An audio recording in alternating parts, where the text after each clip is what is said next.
All right. Welcome to the 290 Mo podcast. I appreciate you for coming on to the show. If you could introduce yourself for my viewers and listeners. Greetings. My name is Kyra B, owner and founder of Green Light Go, the top vegan services and products, and the billionaire vegan food reviewer. All right.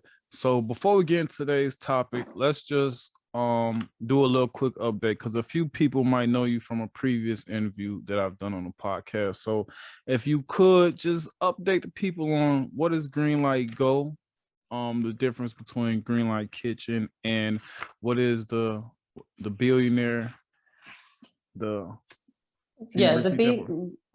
billionaire vegan food reviewer. So Green Light Go is basically revamped from Green Light Kitchen. So at first it was Green Light Kitchen.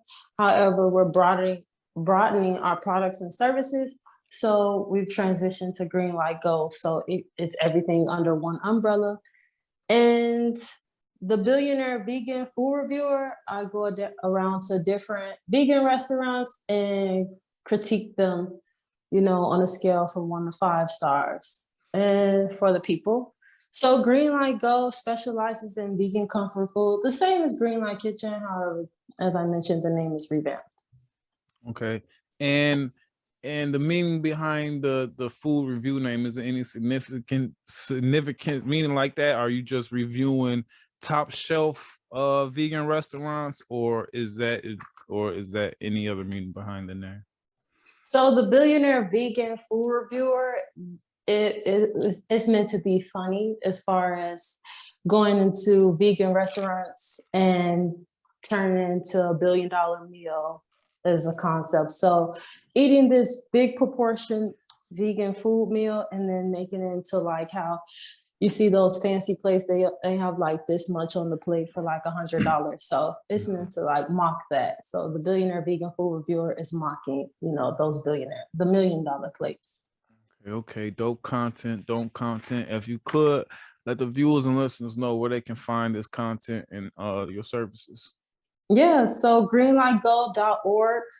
As you mentioned, you can also go on greenlightkitchen.com. So either URL you type in the search box, it'll pop up light with a Y, and the Instagram is greenlightgo _ and the Facebook is greenlightgo3, and LinkedIn greenlightgo. Everything is greenlightgo.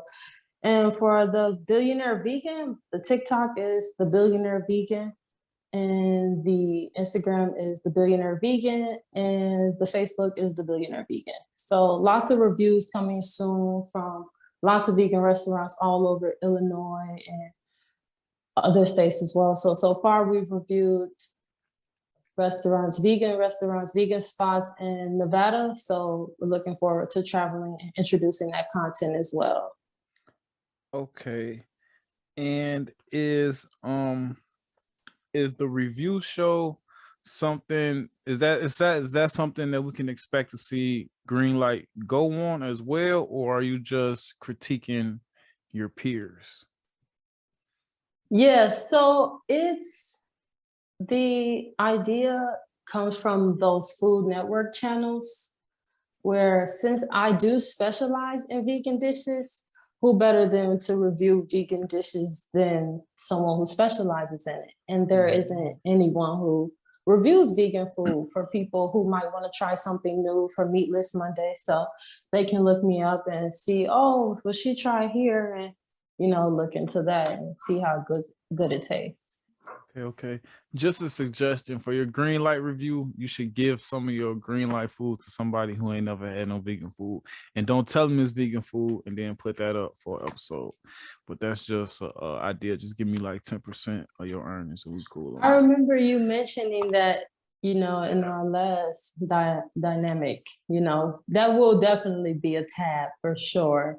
So maybe you can like help me with that and get some friends to like secretly record them and definitely work that out.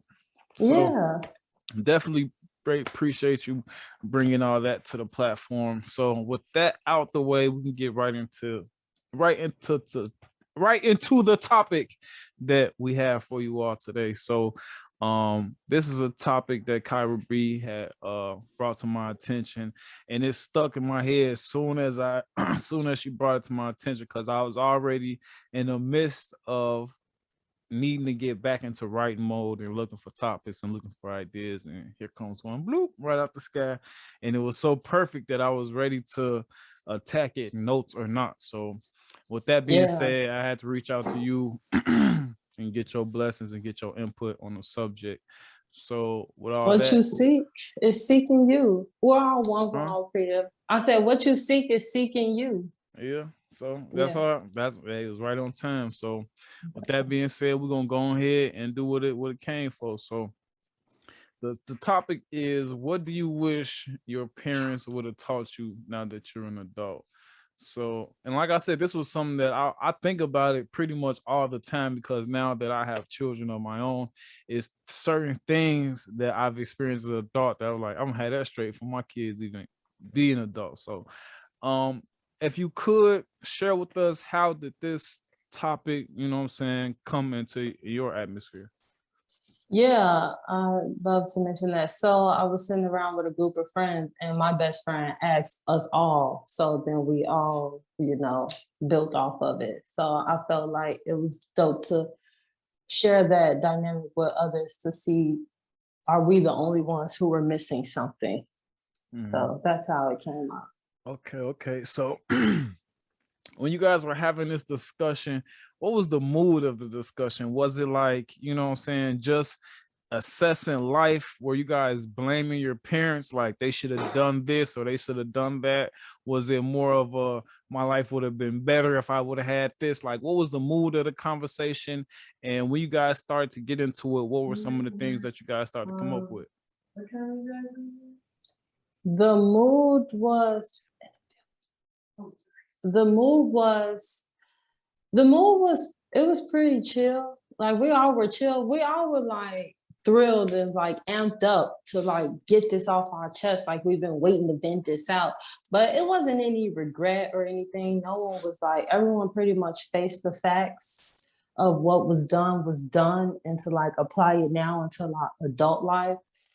But like everyone was pretty much like in cohesive, like, oh, this happened to you, oh, this happened. And it kept leading to more topics and more topics and more topics. So Okay, so and I asked you that because, like I said, as soon as you told me the topic, it stuck in my brain. One of my friends were here, and I asked them about it. And I'm like, man, I feel like, well, our parents should have told us about this. And he like, man, they wasn't thinking about that. You know what I'm saying? That's why I asked you, do you think, you know what I'm saying, was anybody in that conversation like blaming their parents, like this is their fault, they should have, you know what I'm saying, woo out the ball? But his take was, they didn't know no better, you know what I'm saying? And I feel like they did. So with that being said, let me ask you, and if you don't mind sharing, what was your, you know what I'm saying, your thing that you felt like that you wish your parents would have shared with you as a child that would have, you know what I'm saying, helped you as an adult? well, I wanna, piggyback off what you said, that you feel like they knew better. So that the way we felt too, we felt like they were supposed to know better, but we didn't blame them because of being indoctrinated in society. And it's now that we have social media and all of these things that's like breaking these generational curses. So we pretty much was like going off that. But we did feel like they were selfish, that they didn't want to know better for their child. But a lot of it has to do with like, our DNA and like all of that, how they put that in, implemented that into like our parents' DNA, and we're the generation that's like breaking that DNA. And but mine's was femininity. And well, that wasn't mine. I feel like that's what I'm starting to learn now, that I wish I did. My parent would have taught me. And what is that again? But I'm sorry. femininity, how to be a woman, Mm-hmm. like, and how to appreciate being a woman, and like knowing the difference between my femininity and my masculinity. So, but leaning more towards of being more of a woman, and more just like, knowing the different parts of like my body, as far as in like my hormones, and being able to like not be aggressive, and learning how to channel that energy, like of being a woman. and just knowing like the things that consist of like having a womb and, you know, different things like that, more nurturing. But my number one was scarcity. I feel like that I wish my parent didn't like, or the people who raised me didn't put scarcity on me as far as like, turn off the light bill gonna go up, you know, like stuff like that, or like money don't grow on trees, and, you know, just teaching me different things about energy, I feel like is the number one thing that I wish that I learned. Okay. And then that's definitely dope information and information that's also helpful. So with that being said, once you analyze your situation and realize the areas that you needed this feminine, I'm not even gonna butcher that, but you needed with the areas where you need this feminism in. Was this an overnight process? Did you go back to your mother or whoever you were raised by and looking for that feminism, or did you find it in another place? How did you, you know what I'm saying, how did you get the answers that you didn't get, you know what I'm saying, as a child? Well, I learned that I need to access my femininity like probably about a couple weeks ago, you know, not really recent. Excuse me? Femininity? Femininity? I don't Yeah. know. I think I'm pronouncing being feminine. No, I was talking the whole sentence you said before that. I wasn't talking about. Oh, You got me beat on the word. You can have that. So I learned about that probably a couple weeks ago, that I want to learn to be more feminine. In regards to the scarcity, I learned that like, I don't know, probably like a few months ago, in regards of breaking the broke mentality, because it's definitely a mindset. And I've definitely, so I look in regards to my mentors, and I attend classes, and I look for heroes that, you know, promote outside of the broke mindset, like, you know, in regards to energy and believing in yourself, and that you attract and don't chase. So things of that sort, just not being, you know, scared, or, you know, fear, having self-doubt, you know, and believing that everything is abundance. So things of that sort. So I looking for like books, like self-help books, like Think and Grow Rich. Also, as I mentioned, like joining groups on Facebook, and, you know, hanging around and networking with people that's on that mindset, you know, because birds of a feather flock together. You know, you are the company you keep. So that like strengthens me and calls me out on my bullshit of not believing in myself and looking for value and validation outside of myself and others, when I am my most valuable asset. Okay. So I definitely understand where you're coming from, and I'm gonna give you my side in a little bit, but we're gonna finish up, you know what I'm saying, these few questions I got for you. So with that being said, with the feminism and being a scaredy cat,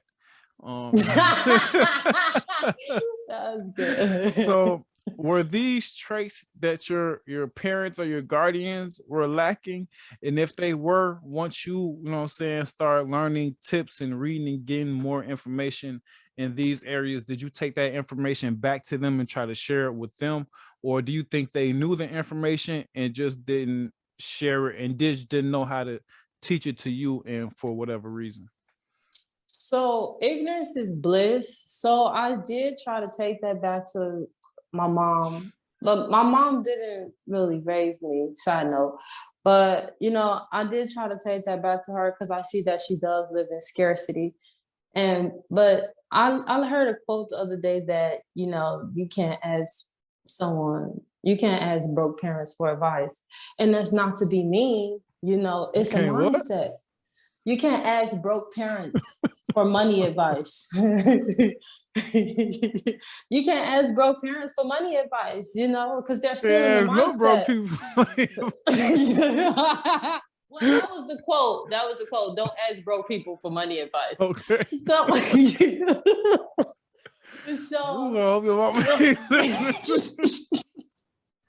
Okay, no, motivational purposes only. Said You you know what moved I'm out, saying? right?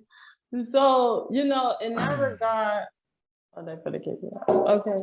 Okay. Okay. So yeah, in that regard, I did tell her, I was I just want to yeah. Okay. Thank you. All right, peace. So, I did tell her something, and it's challenging it's challenging for me to tell her these things. We can do part 2. I don't want you having, you know what I'm saying? Okay. Well, let me say this real quick for the 5 minutes that I have remaining, allegedly. So She gonna come back 30 seconds later, like, man. They under the Jewels Act, be on the intercom. We're closing with no intercom. But so I went to my mom and I said something in regards to financial, literacy. And she was like, I did get that in school. And I was like, okay, so why you ain't teach it to us? Because she has 2 daughters. And she was like, I don't know. I was like, that's how much you got of it in school. So it was a low vibe when I shared this information. And every time I share this information, so I need my receipt in order to show her. So once I have my receipt of being financially literate and financially free, then she'll be able to adhere to the counsel more. But she's reluctant, and she gives off a low vibe, which can rub off on me. You got one dirty hand, you got one clean, you rub both of them together, they both dirty. So I refrain from that. I wait until the time. So yeah, that's that. Okay. So I definitely appreciate you for coming on the show. I see they end up putting you up out your office, man. If you could tell the people where to find you on social media. Yes, I definitely want to reroute because I want to hear your side and what was, what you wish you learned. Yeah. Okay. All right. So yeah, Greenlight Go_ That's the Instagram. Greenlight Go 3 is the Facebook. Greenlight Go on LinkedIn. I'm sorry. Are we finishing this tonight or? Yeah, sure. Tonight? Yeah. What happened? Well, why you don't? You can say that. We can say that. All right, guys, we're gonna take a brief intermission. Appreciate you watching the 290 Moe podcast. All right, peace. Kyra B gonna go switch offices. I'm gonna go take my medicine. We're gonna get right back at y'all in a minute. All right, in a minute, ciao. Gang. Gang. Ain't no beef. That we ain't squash the shit. Who you gonna call it? Ain't no cheese. Rocky, come out.